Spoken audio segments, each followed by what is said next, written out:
Hey, howdy, Libros. They are multitaskers. I want you all to know they listen, they ignore, they forget. All at the same time.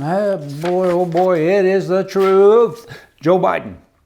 When he entered the White House, he turned everything upside down. He just did, you know what, I got to think that his policy or his direction was everything that Trump did, I'm going to do the opposite.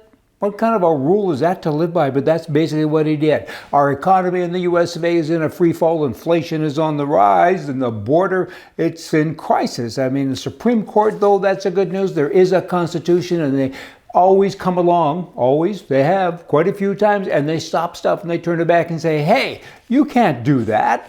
Come on already. We have a law. We have a constitution. Get over yourself.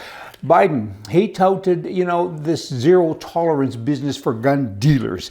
If you own a gun store and you break the law, he's saying, I'm not going to stand for that anymore. And mad as can be. And he said, these guns end up in the hands of the wrong people. A gun owner, some of these bad people, the guy comes in to buy a gun, it's against the law for him to own a gun. He's a bad guy. And the store gives it to him anyway, and I'm going after them. Zero tolerance. Of course there should be. I agree with him on this one. Might be the only time we ever agree, but why is he talking about it? There's already a law in place. Why don't you enforce it? Enforce the laws and stop doing all this drama stuff so you get press. And you do get press there, Biden. I get it. You see it and all these people say zero tolerance. It kind of makes it sound like you're going after bad guys. I guess you are, but you're supposed to have had zero tolerance always. You've kind of been in government for more than 40 years. Smarten up, don't you know? One thing that I've really wondered about is porn. Porn. Porn is a huge industry. It's like zillions of dollars and zillions of viewers all of the time. It's huge. And anyone can go on Google or DuckDuckGo.com or anything and just punch in that little word porn and up it comes. And there's a lot of graphic stuff there. You can be 10, you can be 110, you can be 40. Anyone and everyone can do it. It's not censored by Google or anyone else or YouTube. I guess it is on the main channel, maybe, but certainly you can Google it and up it comes, and it ain't tough, right? Are you with me? Now let's swing over to conservatism. They're banned. This show you're watching today, I've mentioned a few words that I shouldn't have. I'm a mentioner, and I got to tell you, I'm banned, I'm censored, all over the place. The president of the United States of America, a sitting president, was kicked off of all kinds of social media sites, and subsequent to that, more and more of them, and that is just bad. But yet your 10-year-old kid can go on and punch in porn, and better yet, worse yet, what if one of the people that live in the house was on porn, and you had a child now going up and punches in Pinecrest School or something, and up comes a porn site, right? All of this stuff is there for children, and you know what?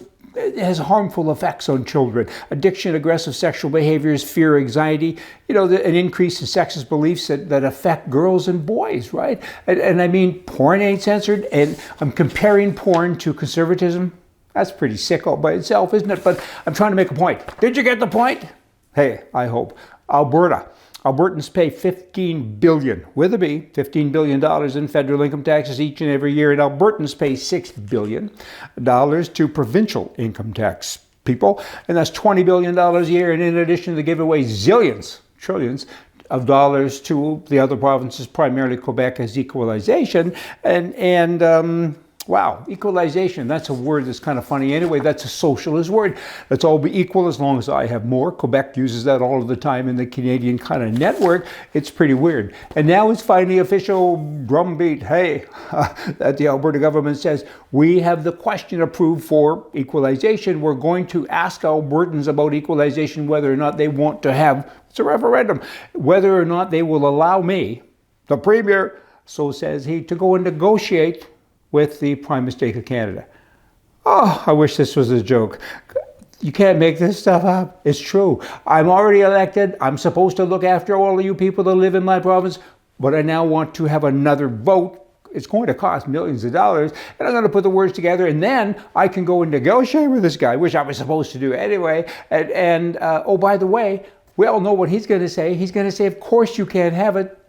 What's the purpose of this? How about no purpose except to gain drama? It's kind of like the Biden thing. Zero tolerance. Let me look good. There's an election coming. What drives these morons, I wonder? All they want to do is get reelected. Go to the beach and leave us alone. Here's the question. Equalization. The question will be this.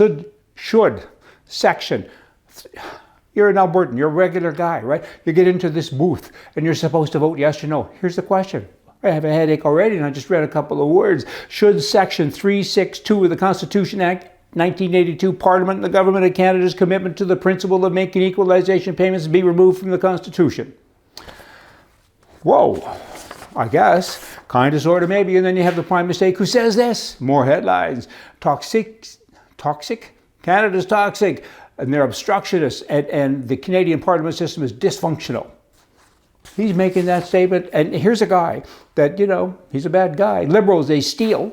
That'll be him. And when you're caught, you give the money back. And there's toxicism going on and all of that. Do you think, hey, maybe you're part of it?